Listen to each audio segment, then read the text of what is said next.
శ్రీమాత్రే నమః. ఈరోజు 4వ అధ్యాయంలోని 1వ శ్లోకం. అంతకంటే ముందు లాస్ట్ శ్లోకాన్ని ఒకసారి చెప్పుకుందాం. ఏవం బుద్ధేః పరం బుద్ధ్వా సంస్థభ్యాత్మానమాత్మనా జహి శత్రుం మహాబాహో కామరూపం దురాసదం. ఓం శ్రీ పరమాత్మనే నమః. అథ చతుర్థోऽధ్యాయः జ్ఞానయోగः.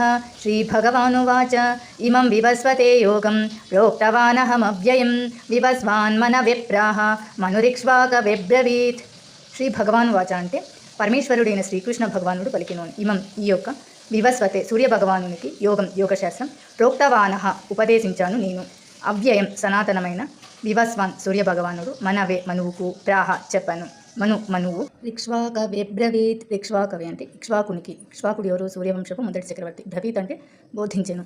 పరమేశ్వరుడైన శ్రీకృష్ణ భగవానుడు ఇలా అన్నాడు, నేను ఈ యొక్క సనాతనమైన యోగశాస్త్రంను సూర్య భగవానుడైన విశ్వాసానికి చెప్పాను. అతను మనువు ఇక్ష్వాకునికి దీనిని ఉపదేశించారు అని ఈ శ్లోకం యొక్క అర్థం. శ్లోకాన్ని ఇంకొకసారి చెప్పుకుందాం. శ్రీ భగవానువాచ ఇమం వివస్వతే యోగం ప్రోక్తవానహమవ్యయం వివస్వాన్మనవిప్రాహ మనురిక్ష్వాకవిబ్రవీత్. రెండవ శ్లోకం రేపు చెప్పుకుందాం.